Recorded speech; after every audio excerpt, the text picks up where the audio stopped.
Welcome back to Media Apocalypse, our series on the threats facing journalism, news gathering, and the flow of information on matters of public concern in our democracy, and dedicated to exploring solutions, both in law and elsewhere, for preserving the press function.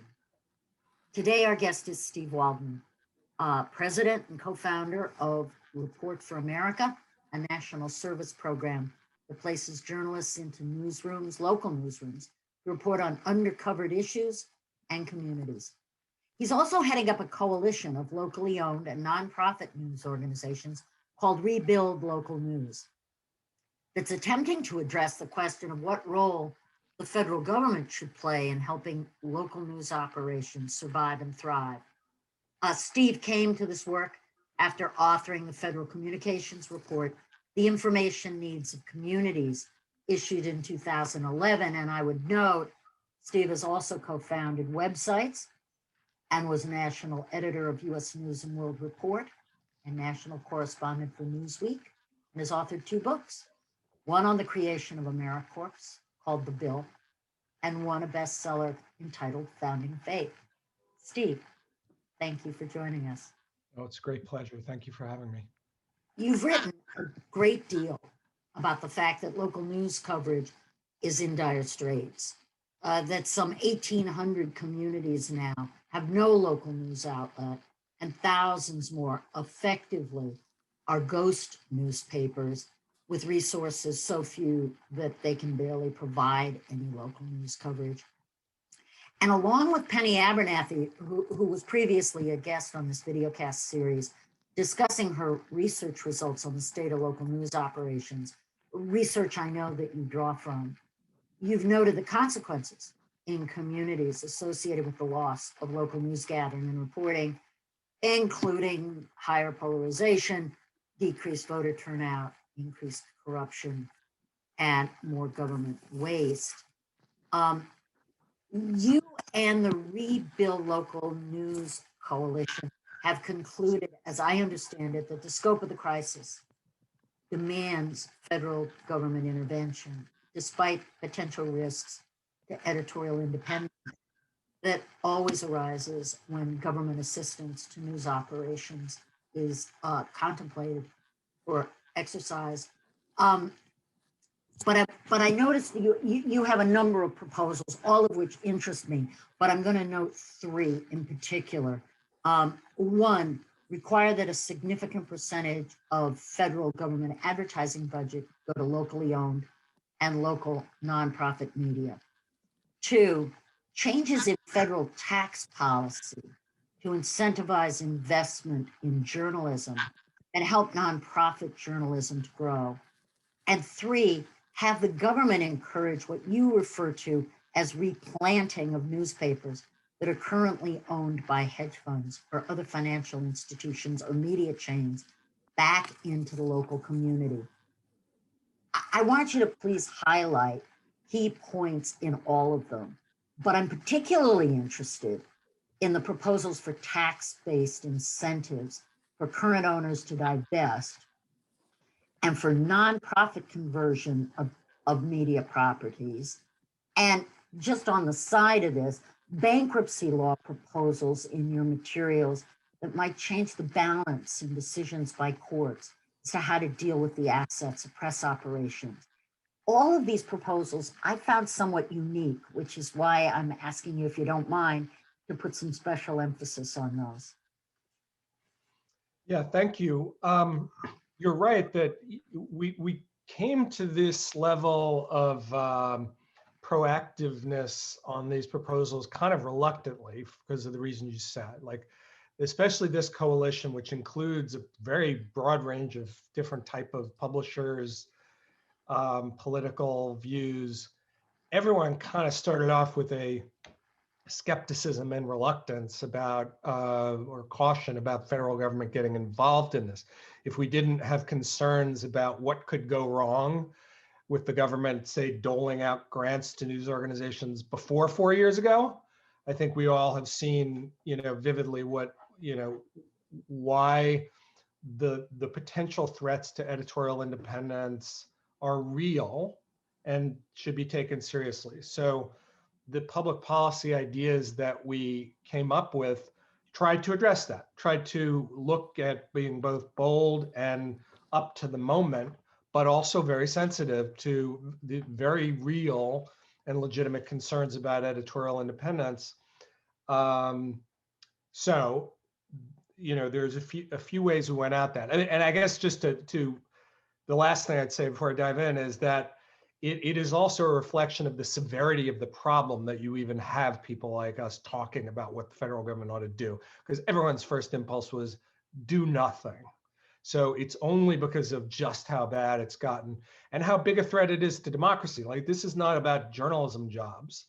This is about what happens to communities' own ability to solve their own problems when there's no local news. The number of reporters has dropped by 60%, 60. That's about the same scale as the collapse of the coal industry.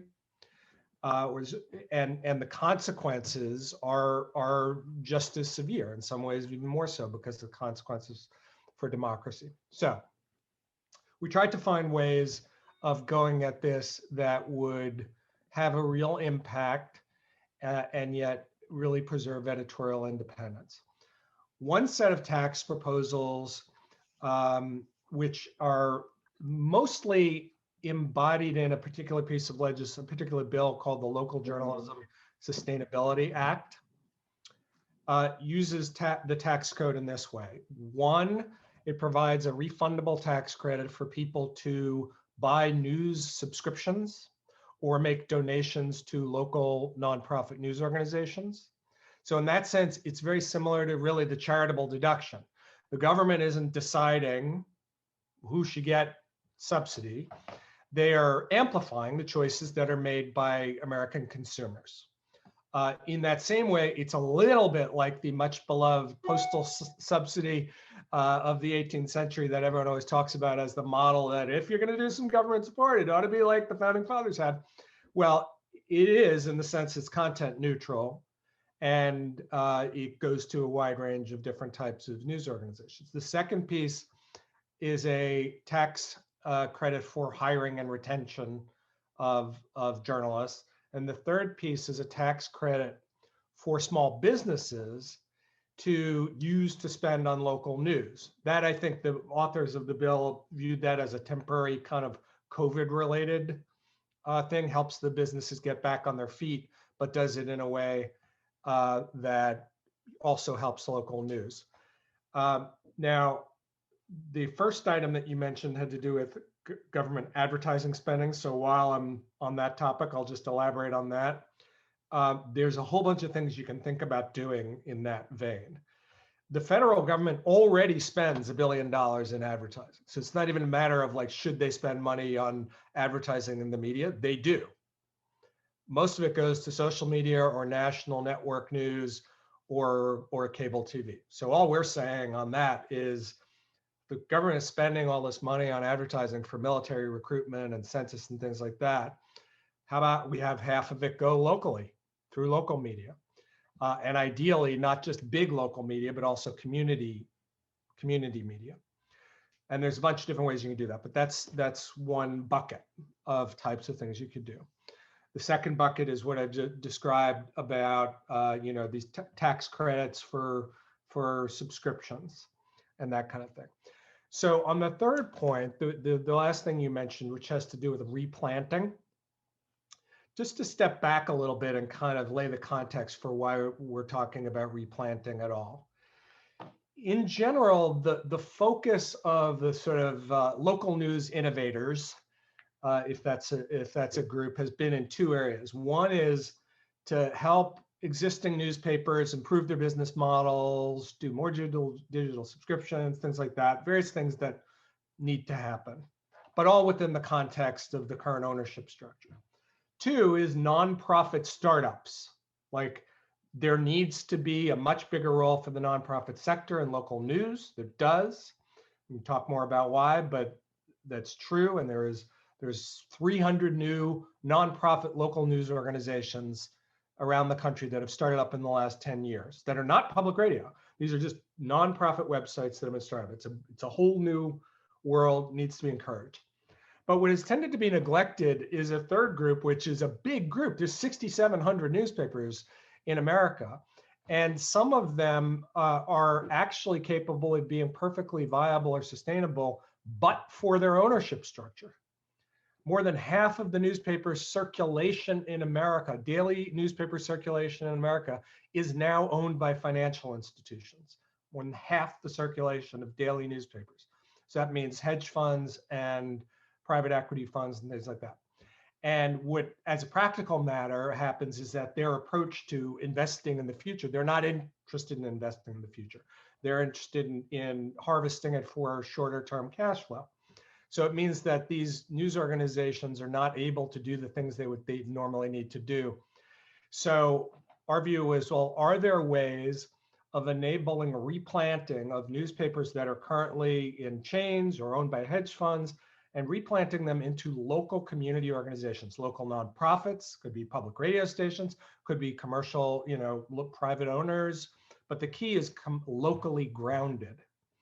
Now, where public policy comes in is that there are a number of things that could be done with the tax code to help facilitate this.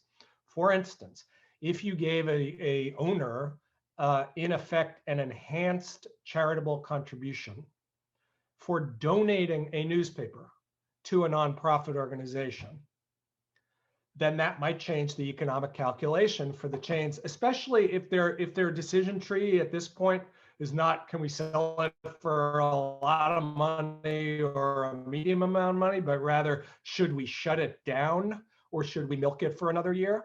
I would like to have the calculation for that, those folks being, or if we donate it to a local nonprofit group, we get this nice tax deduction and could replant that newspaper into a community. And there've been a number of really interesting, cases like with Salt Lake Tribune and the Philadelphia Inquirer and others of newspapers converting to nonprofit status that have been pretty successful. So that's kind of where that idea came from. And there's some other tax things you could do on the sell side, and you can make it so that if a chain is selling a newspaper to a nonprofit organization that has a community, journalism mission, that's a tax-free transaction. So there's no capital gains taxes, things like that. There are incentives that you could build in, but the goal is to try to deconsolidate in some ways and make some of these news organizations that exist and have built up brands over 100 years and give them another shot in a new ownership structure. Now, by the way, this is not for everyone or everything. Some newspapers, honestly, are too far gone, that they have been at this point, so gutted that if you're a philanthropist and you have some money and you want to help your community, you're probably better off just starting a new thing. That's unfortunately is true, but I don't think it's true for all of them. And there's 6,700 newspapers in America like that. I was talking about the excitement of the new nonprofit local news as a real important part of the future. Well, there's 300 of them, and there's 6,700 newspapers. So part of our solution has to be to figure out a way of getting some of those 6,700 into a better ownership structure. In terms of the nonprofits, I'm interested as to whether you put any definitional limits or constructs on who constitutes a nonprofit media organization. In the cheap shot arena, I could ask you if there could be the Koch Foundation chain or the NRA, and you can pick one on the far left to go ahead. It's just that, like I said, I'm engaged in cheap shots right now. But are there definitional approaches that have been taken as to who would be available, viable as the nonprofit? Yeah, and the answer to that question depends a little bit of whether you're a private entity or whether you're making government policy. Like if you're a private foundation and you're saying, we're going to help, replant news organizations into communities, you can create standards that are pretty selective and somewhat subjective. And you can do subtle things of like, are they doing original reporting? And are they actually have local owners? And there's things like that that would be frankly hard to do if you're making government policies. Government policy, I think in general, has to lean in the side of sloppiness, yeah, there's going to be cases, if you read the history of the beloved postal subsidy, the Alexander Hamilton either did or would have complained about the horrible Jeffersonian newspapers that got subsidized by the postal subsidy. And Jefferson complained about the horrible Federalist newspapers that got subsidized by the postal subsidy back then. But they all bought into the system because the greater good was that it helped create an entire system of newspapers.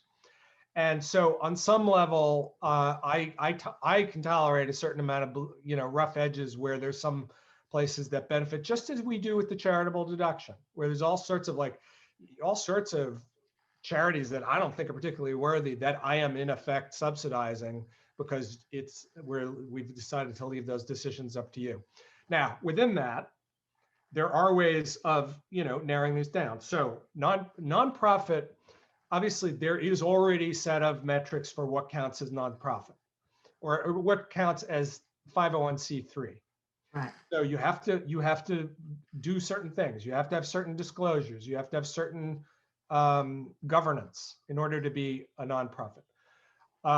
Our view is that public policy should be focused around local right now. That's where the crisis is, not national news. Now that creates other definitional challenges of what counts as local, but let's just assume for a sec that you can come up with good definitions.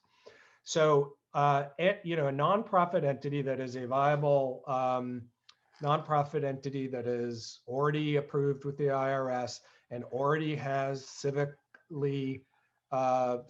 journalism in a community or state as part of their stated mission policy with the IRS under penalty of perjury. That seems to me like a pretty decent set of parameters for when eligibility could be possible. Well, I know that RonNell is going to talk to you a little more about this and about the First Amendment consequences. And so I'm going to turn it over to her. Thanks, Sandy, and thank you, Steve, for joining us. It's really helpful to hear the sort of concrete ways that you're thinking about actual solutions in a boots on the ground way, and I'm really grateful for them. In that vein of sort of thinking with specificity and concreteness, I'm realizing that we've had a lot of conversations as a group and with other folks about the diminishment of local news, and particularly about the concerns that you've expressed again here today about consolidation and hedge fund private equity ownership. But we haven't actually burrowed in with any specificity into what specific harms we think emerge from that. And I think it would be helpful to kind of unpack that. Can you describe for us just sort of what it is that those sorts of ownership structures do that are damaging, and also maybe what it is that they don't do that we need in terms of the flow of information on matters of concern in a democracy? Yeah, it's a great question. And I may be in the minority in this, in the sense that I don't think, some people think the consolidation is the key cause of the problem. I don't actually quite agree with that. I think it's a minor cause of the problem and a major block in solving the problem, is the way I would look at it. So it typically happens if a newspaper chain is owned by a hedge fund or a private equity. First of all, before I even get to the hedge funds, the consolidation within commercial organizations that has happened over 20 years was also an important force. That there are more and more newspapers were part of fewer and fewer chains. Now, the good news is there are definitely economies of scale, and so as the internet was starting to chip away at the business models, there were some places that were able to kind of keep their heads above water by getting some economies of scale that you can have with large scale operations. That's the good news. The bad news is, first of all, you have the obligations to shareholders So in a business where you were previously, generating 30% margins, and now you're lucky if you can be break even, it's quite problematic if you're being forced to generate 20% return. Because now you're talking about, oh, the money that you're doing to generate a short-term 20% return for your stock price, that's got to come by laying off a third of your reporters or something like that. The needs of stock price. Now, then when that chain gets bought by a private equity firm or a hedge fund, it's sort of the same dynamic on steroids. Their way of looking at it is even more short term, believe it or not, than the publicly traded chains. It took me a long time to really understand this, because it's in a way, it's a really weird thing. It's like, okay, we all know that journalism as a business model is going down. Why are these financial entities who are only concerned with the bottom line buying up newspapers? How does that make sense? Like, and what it took me a little while to understand is that they're not looking at it as a long-term investment. They're just not. They're looking at it as a short-term cash flow operation, and that a lot of these newspapers still are generating cash flow and profit. And so if you don't care about the long term of a news organization, you can actually cut the journalism staff and a bunch of other costs quite low, and it will still generate a lot of cash, because the lag effect, you don't immediately see, the collapse of the revenue. It takes a little while before decimating a local newspaper translates into all the revenue going away. Eventually it does, but not right away. So if you're a financial institution, it's actually, there's actually a business model there. The problem for society is that business model doesn't at all jibe with the interests of democracy and with a healthy community, the information needs of a community. So we are in this situation now that I guess you'd say is a classic market failure, where the commercial business models are not serving the civic needs of a community. And what also happens, and part of the reason why we're looking at ownership structure, is that if you say, those are kind of examples of bad things that have happened in the past, but there's also okay, we're in a ditch, how do we get out? And being in an ownership structure like that makes it very hard to get out. I'll give you good examples. That the conventional wisdom, which I tend to agree with among the commercial news organizations these days, is that the advertising revenue model is never going to come back to the extent it was, because of Google, because of Facebook, because of the nature of the internet. It might come back a little bit. There might be some things you can do to improve it, but you're never going to get back to the point that you had of advertising really floating the bulk of a local news organization. So the response has been sensibly, well, we got to do better with subscriptions, and we got to do better with digital subscriptions.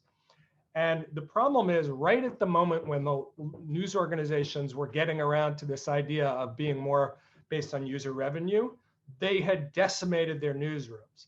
So right at the moment where you're going to ask people to pay for the product, you've screwed up the product.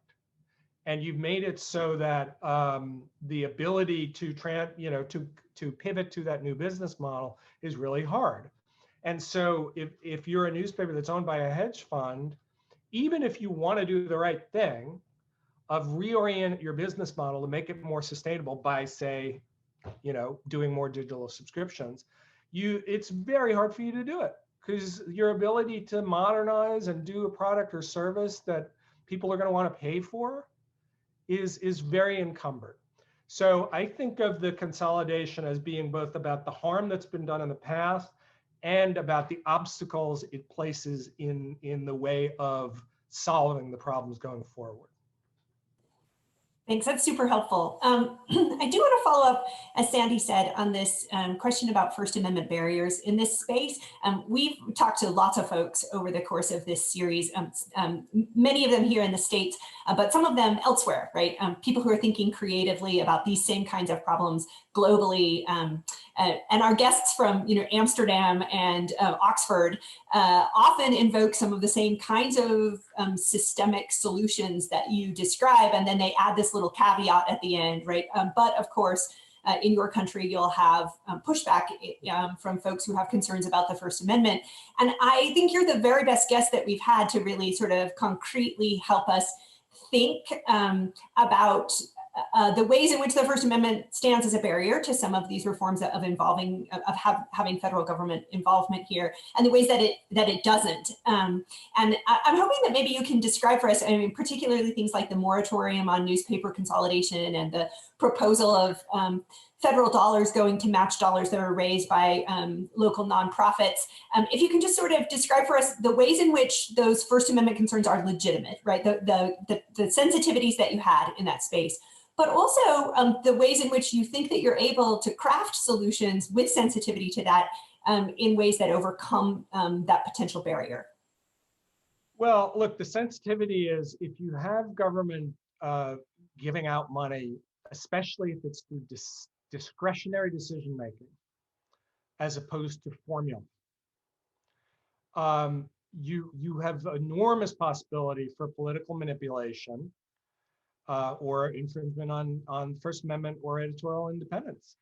And, we've seen it already with, what's happened with the Voice of America and instances, within the Trump administration, but even before that. And it's just intuitive. Like, you would, if you have government officials who have the ability to potentially affect press coverage by who they give money to, eventually you're going to get some public officials who do it. It's just, not everyone will. Some people will, say that would be bad and that would cause more problems. But we've seen that, when your guardrails are norms, those can go away. So, and there have been efforts at the Corporation for Public Broadcasting, which is the closest thing we have to an entity that gives out grants to media organizations, to try to work that out. They have various firewalls and an independent board, and it's forward funded, which means that the congressional appropriation is for 2 years out instead of 1 year out, gives a little extra insulation. Like, there's various little things that people have tried to do over the years to build in more protections. And I guess I got a little radicalized, or I got a little more moved in the First Amendment direction by the last few years, and basically saying, like, if we think that there needs to be government policy here, we need to say whatever the best, most fireproof, firewalled, independent concoction that we've ever come up with, let's double that. And then maybe we'll get something that is sufficiently First Amendment friendly. And I did look back at the postal subsidy. I sort of feel like there's a small handful of public policies over the whole course of American history that have helped media in a positive way. I would say it's the postal subsidy from the 18th century. It's the distribution of commercial radio and TV licenses, the way that was done. Some elements of the public broadcasting. That's about it, right? So what are the common elements of those that worked well? One is that they were content neutral. Two is that they were largely formulaic. Formulas get a bad name because, like, it seems autopilot, no one's using the reins, it's like all sorts of unintended things happen and it doesn't seem precise. But the advantage of formula or things like the tax credit is that you take away a lot of the prospect for manipulation that can happen. Not totally, formulas have their own biases baked in. So one way of going is formula. And there's a bunch of pieces of legislation on the Hill that go in the other direction that I'm comfortable with, but it's gonna come up, of grants. Like, let's give a bunch of money to the Commerce Department and let's have them give out money to newsrooms. That's gonna come up as an idea. And I am honestly mostly I'm not sold on that. I could possibly get there if someone came up with a super duper really, really buttoned up automatic formula. And we've spent a lot of time, honestly, on that, trying to figure out, well, maybe there is a great buttoned up formula. Let's work on that. And the one that we came up with on the grant making side is what you alluded to around Newsmatch. And what that is, so this is the one kind of grant oriented idea that I like, for its worth, which is there's this thing called Newsmatch, which was a private creation. It was started by the Knight Foundation, and then a bunch of others came in, totally philanthropically funded right now. And it basically is, they just match donations that are raised by nonprofit news organizations from their own community. There's no discussion about, well, they're not doing good enough work, or we'll only do it for investigative and not this or that. It's just nonprofit. You raised $10,000. Okay, we're going to match it. Here's $10,000 up to a certain amount. And so one possibility is the federal government could kind of supersize that. Because right now it's a neat program, but it gets about $20,000 for the news organization. Imagine if that was $200,000 or $2 million. So you could have a situation where the government writes a check or even creates an endowment that has very little strings attached, or maybe it's even one-time lump sum that would enable you to supersize it. But mostly where we ended up was what I talked about before, is more of the kind of voucher-ish approach, like the tax credit for buying newspaper subscriptions. One thing we haven't talked about is antitrust law, which I would love to talk about that as well, because some of those are policies that I think could help with this in a First Amendment friendly way. But in terms of direct subsidies, getting cash into the hands of local news or directly helping their business models, those are the ideas that we've ended up erring on that we feel like could really have a profound impact, but be First Amendment friendly. Great, thank you. Jack? Hi, Steve. This is a great discussion. I want to follow up just along the lines of the logic you were talking about. So let's start with a proposal to have government spend more money on local media, which is one of the proposals. How, using the logic you just described, how do we decide who the government patronizes? You obviously see what the problem is. Advertising is a form of subsidy. It's a subsidy for advertising. And therefore, if you're concerned about government playing favorites with the subsidization of news organizations, you're obviously concerned about the subsidization of favorites in advertising, which is a major source of revenue. So how do we do that? What's the right way of thinking about it? Well, advertising is the toughest case because I think it's closer to there being discretionary, government spending. So the reason I'm kind of comfortable with playing in that sandbox is it's already happening. The government is already making decisions about how it spends its money. And so we're saying, well, if the government is going to advertise, let's try to come up with some rules that actually help society in a broader way. I think as a practical matter, the way you'd want to do it is have very broad rules, which are something like, half of it ought to go through communities. And then beyond that, it should be the same rules that an ad buyer would normally do and the government would normally do in order to achieve whatever their goals are. Well, this is a great example because I suspect you don't want it to be primarily the second for the following reason, although I agree with the first. Because it's the ad buyer is going to say, well, skip the really small towns. Let's go to the slightly larger than small towns. That's where you have more people. But I take it you would agree with me that it's the smaller towns that probably need the most in terms of government revenue. So what you'd have to do is invert the ordinary instructions that an ad buyer would get in terms of population size. But that could be done content neutral, right? I assume there's no problem with that, right? And you could use it. Right. You can say, 50% of the ad spending should be done. Well, you could do it through 50% should be done locally, and you can also say in communities of under X population. Right. The other thing you can do, which is I like in theory, but the more I thought about it in practice, the more I thought it probably wouldn't work, is in news organizations below a certain number of employees. So in other words, small media and not just big media. That creates bad incentives given what you said about hedge funds, but I get your point. So yeah, you can start off, and this happens all the time with government advertising, by the way. There are rules for, minority set-asides where you say, okay, first, first filter is you have to have a certain amount of diversity. Now, okay, you got that, you understand you got to do that. Now you can go and figure out. Now those will, and of course, those will get challenged from a different part of the Constitution under the Equal Protection Clause. But so you'd have to be careful in how you create the formulas. But I see exactly what you're doing. I was going to talk about how you serve minority communities. So you're way ahead of me in talking about that issue. The second thing I wanted to talk about, this is also about formulas, tax credits directed to local news. And how do you do the formula for deciding what local news is for purposes of the tax credit?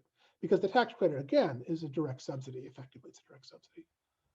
Well, so there's 3 different types of tax credits that are being discussed that get to that. And they each have like, you know, a little bit of a different way at it and different definitional challenges to them. And there are challenges. So if you go the route of basically putting it in the hand of the consumer, and you're saying, I'm overseeing use to buy a newspaper subscription or donate to a local news thing, there's then the question of, well, what do you mean by local? What counts as a local news organization? And, you know, we actually just convened a little subcommittee of the wonkiest of our group that we said, okay, we're going to go way down deep into the weeds on this to talk about that question of like, how do you define local? Now, I'll tell you, in the legislation, in the first bill, the way they did it, which I don't think was quite right, but it was a game attempt.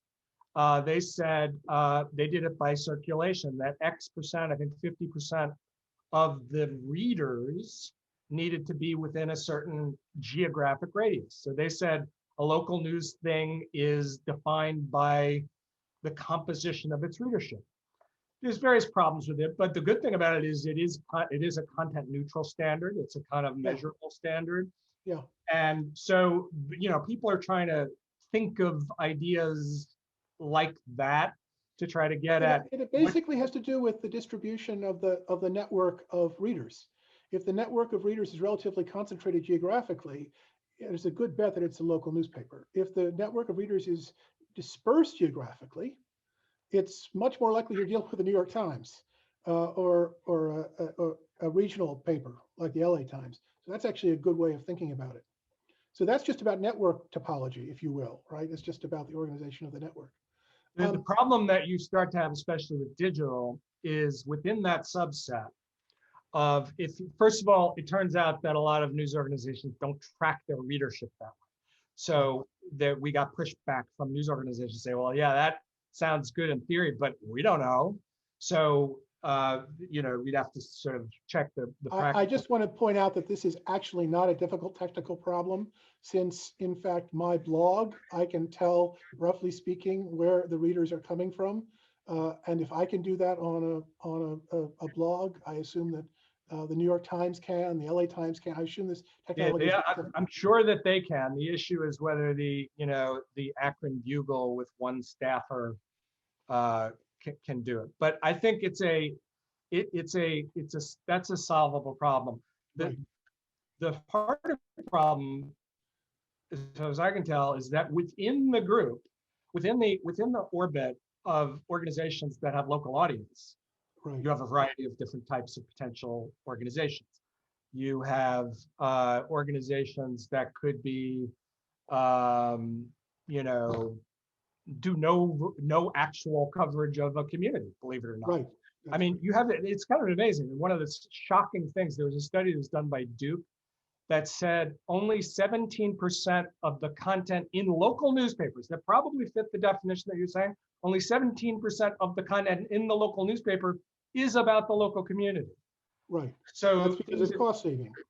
Yeah. So, and then you have and then on the more extreme versions, you have these things that are called pink slime websites that are basically set up as very pay for play, or they're actually political action, you know, operations masquerading as local news. So those are harder cases, and those are harder First Amendment cases because it's content. It's, you know, they're not violating the, but to get them a subsidy makes everyone uncomfortable justifiably. So that seems like That's the part I don't think we've really kind of solved yet. I have two other things I wanted to ask you about. One is very quick. I thought it was very important what you said about how the short-term business models of hedge funds cause them to seek out newspapers and then bleed them dry. And have you considered proposing changes to the tax code that make it more difficult to to extract short-term profits from organizations that you buy? Because in other words, in fact, a lot of the reasons why markets work the way they do is because you have to please shareholders in the next quarterly report. But if you change the rules regarding what your incentives are as a manager, you would act differently. In the same way, currently tax law allows you to write things off through short, and basically extract value short term. But if you change the rules about what kinds of deductions you are allowed, then you would change incentives. In fact, you would make newspapers less desirable as acquisitions for hedge funds. Have you thought about something like that? Not to the level of detail you just did. So I'm all ears. Well, anyway, something to think about. Yeah, because no, I think that also could be content neutral. That's just a change in the tax laws that would essentially a signal to hedge funds. Hey guys, this is not a great investment for you. So move on, go someplace else. Right. Last question. Yeah, go ahead. No, the last question, and we can talk about it more later, but the last question, which is the one that I really want to talk about, is the question of replanting, which strikes me as very important. And so I'll give you a hypothetical, and I just want you to walk us through how you do it. And you suggested that either the government would create the incentive, or you mentioned the intermediary of other nonprofits. So I wanted you to explain how it works. So let's assume that we have we'll call it the Somerville Bugle. It's owned by Rapacious Hedge Fund. Okay, so it's a Rapacious Hedge Fund is bleeding it, the Somerville Bugle dry. Now the question is, they now have various incentives to sell it. How do they pick which which nonprofit owner is the new owner of the Somerville Bugle? One problem is you give it to the chairman of the board's slightly demented nephew and create a new nonprofit. Well, that doesn't seem like a good solution. So what you'd really like is you'd like to have some decision-making procedure where they would have either they would themselves donate it to a worthy nonprofit, or else there would be a charitable intermediary that would do the job of picking the appropriate nonprofit, right? I take it that that's what you're thinking about. So once this is in place, there will be more than one nonprofit that will obviously offer itself up as a candidate in many cases. So how does that mechanism work? How do you imagine the mechanism working? So you're right in saying that. I think that the key intermediary here is not a government entity. It's a, right, big new national nonprofit organization. And its job would be to assess the viability of both the seller and the buyer. And in fact, just because I got all hung up on the replanting as a metaphor, you have the plant, the soil, and the fertilizer. The gardener, actually, it's really like the gardener, the tree service, right? So you could imagine a government program that says, if you participate in this program, you get the tax enhanced charitable conduct, and then the government then creates a set of standards for the creation of, well, we'll call them gardening services, that are basically charitable organizations whose only job is to assess quality. Right? I'm not even sure the government has to do that. Like, it depends if, we can get the national nonprofit off the ground. It may be that all the government has to do is create proper tax incentives, and that you create a market for this, and then you have an intermediate institution that is basically doing the assessments of the buyers and the sellers. So let's take the example you gave. Yeah. And they're looking at the newspaper. First thing they have to do is make a very hard-ass calculation of whether or not it's viable anymore. That's going to be the really, really difficult part, because some of these aren't, unfortunately. But let's say it is. It's got, and there's a whole list of things you might look at. How many subscribers do they still have? What is the, You know, how many of them could be converted to digital subscriptions? What's the quality of their brand? Right. You know, what's what would happen in the community if it went away? Then you look at the buyer. And unfortunately, I don't think you'll actually have many cases where there'll be multiple bidders. The more common case will be you'll be lucky to get one bidder. Well, no, the problem is you'll get the demented nephew. That is, we just create our Yeah. own, and then you have another person non-related to the company that's offering its services. That's really what you want. You want somebody to say, no, don't give it to your demented Yeah, nephew. so the intermediary can do that. The intermediary can say, you know, it breaks our heart, but there is no viable buyer here. Right. And we're not going to participate in helping to make this transaction. We're not going to provide any capital. We're not going to provide any services. We're not going to provide any. Now, is the intermediary organization itself nonprofit, or is it making money out of this service? We've had a lot of conversations about that. I think it is a nonprofit. The core of it, the basic organization is a nonprofit. Now, as you know, nonprofits can have for-profit entities in it. So it's possible that within the nonprofit, especially at the far end of, say, providing loan capital to news organizations at the far end, the most profitable far end, that maybe that could be for-profit. That's quite possible. Or you have some sort of network of that. But so let's say you have this, you know, this nonprofit that is looking at both sides, and they say, oh, there's something here. This is an important institution, great civic value to it. There's still good subscribers. They have identified leadership that can help make this transition. And then, oh, look, the Somerville Community Foundation has organized, you know, various institutions and folks that really want to save this thing. And there's a plan for who's going to take it over and how it's going to work. And they've got to, you know, there's a viable entity to do it. So then the two bits of fertilizer, two bits of lubricants that could help this. Now, it may be that just happened. That could just happen in some cases. Just by having some good matchmaking, it might happen. But to happen on a large scale, I think you need two things to happen. One is through tax policy, and one is really reimagining other local financing systems, which we can get to. But on the government side, it could be things like, you know, there is an enhanced charitable contribution if you donate a newspaper to a nonprofit organization whose purpose is to, you know, have civically important local news. And you have something like that to get rid of, you know, to try to deal with the demented nephew issue. Right. There are other things that have been proposed, like, well, even if you're not donating it, it becomes a tax-free transaction if you're selling it to a nonprofit instead of to a for-profit or to a chain. One thing we haven't come up with yet, but we're kind of kicking around is, what about on the buyer side, other tax incentives?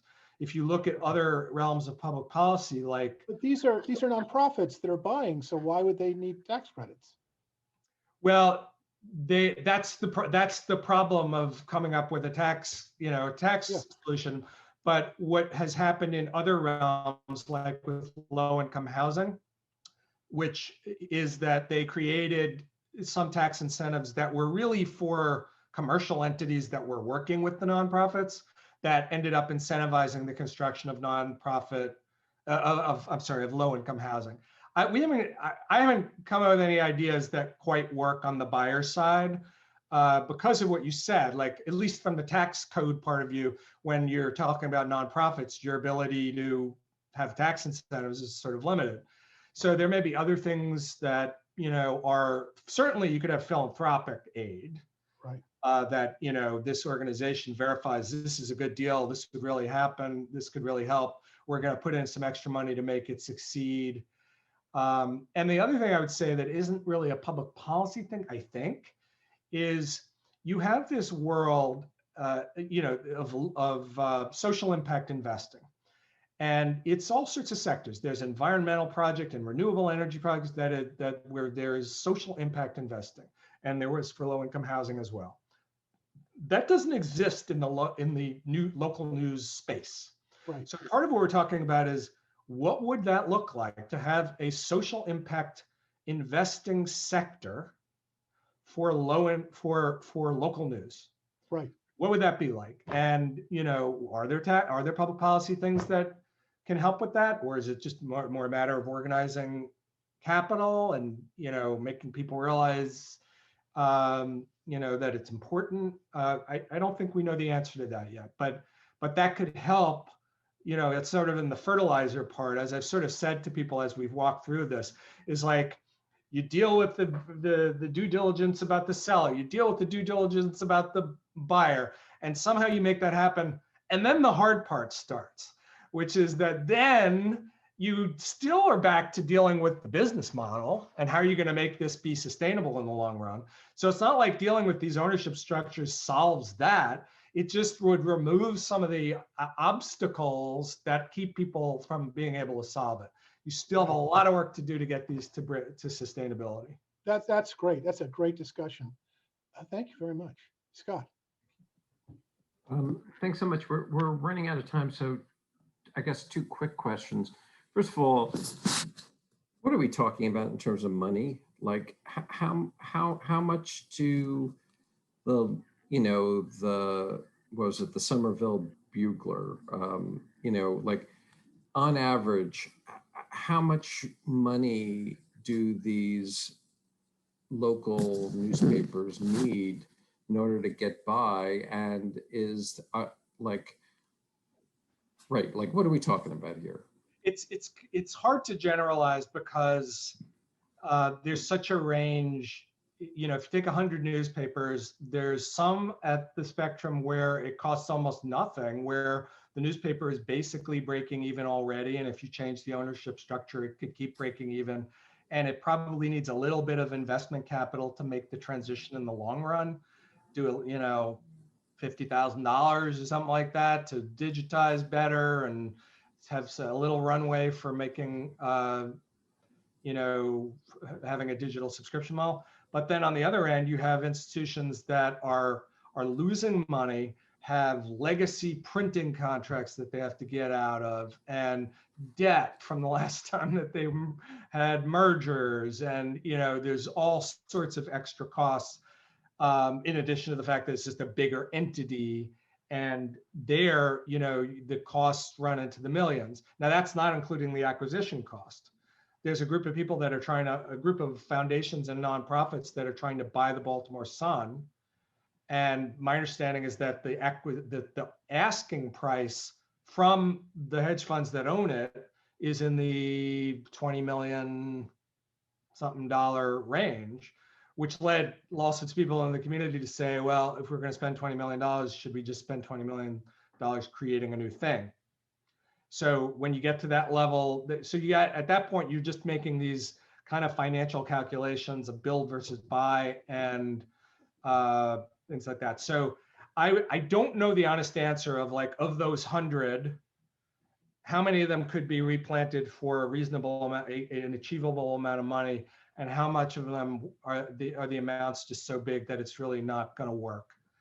My gut is, it's more than a gut. My semi-informed gut is that of those 6,700 newspapers, there are thousands that could be replanted, with an amount of money that is manageable by a community. Okay. So the idea would be, your idea would be that instead of having these centralized funders, gets, tons of money from Mellon and tons of money from Carnegie or something like that. What you do is you create local, basically the local community is incentivized or presented with opportunities to revamp their local newspapers. I'll give you 2 concrete examples to make it a little more vivid. There are 750 community foundations in the United States, place-based foundations, who they're not like Ford or MacArthur or whatever, having an issue focus. Their focus is their community. 750 of them. I forget what the total assets, but it's a lot. And there are increasingly, we know of at Report for America, about a half a dozen that are actively working to try to solve their local news crisis. And in some cases, they're pulling together people to buy a newspaper. In some cases, they're trying to start something new. In some cases, they're going to the public radio station that exists and has an audience but doesn't have a news operation and says, hey, why don't we get the radio station, which has an audience and a business model in some cases, but no news operation, buy the newspaper and turn it into a nonprofit, or buy the assets of a newspaper. So that's like some examples of the sorts of scenarios. I saw one where they turned it into an employee cooperative, where the people at the newspaper actually just turned it into a co-op and it's owned by the employees. I saw another one where the union bought it. So the union of the not actually, in that case, it wasn't just the reporters, it was the other unionized people associated with the newspaper. So, you know, I think it's very early on, but there are, you know, that's kind of what we mean when we talk about the community, because it's not really the community as a whole. It's really some entity or collection of entities within a community that has a kind of mission of improving the health of that community. Just because we're almost at the end, can you just very briefly say what an idea too about using antitrust that you had mentioned earlier? Yeah, so the question is whether or not, and this relates probably a little more to future consolidations maybe than to breaking up already consolidated, which is localism can localism be used as a factor in antitrust decision making? So the Federal Communication Commission, they use localism all the time as a theory and principle in various decision making, including mergers. Like they will look at it when they look at a merger, they can say, no, we're going to disallow this merger because it's going to have a bad effect on localism. Now that's actually, you know, in the Communications Act, so they feel, you know, a bit more full of beans about using localism as a criteria for radio and TV mergers. But the question is, does current antitrust law allow for the use of localism as a standard? And I don't just mean like consumer welfare localism, like will it help, you know, decrease the price of a subscription, but localism as in the health of the community. Now, I've talked to different antitrust experts on this.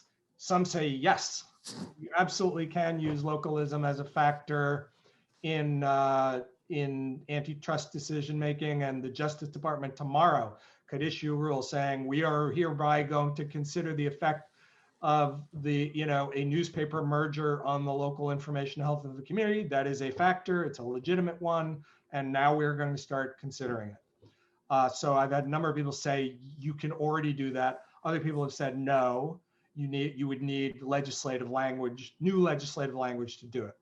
So I'm not an antitrust lawyer, so I don't know, you know, who's right on that debate. But that would be that's sort of the idea, I think, is around localism as a standard or factor in newspaper merger decision making. I see. Okay, that's great. Thank you so much. I'm going to turn this back over to Sandy.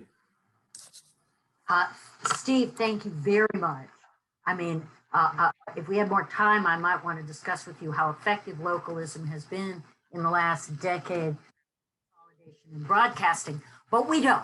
We'll save that for another conversation for another day. This was fantastic. I've enjoyed reading your materials enormously, and this conversation, I think, has been extremely useful. Thank you very much. Thank you for having me and these great, very thought-provoking questions. Thanks, Steve. Thank you. Thank you.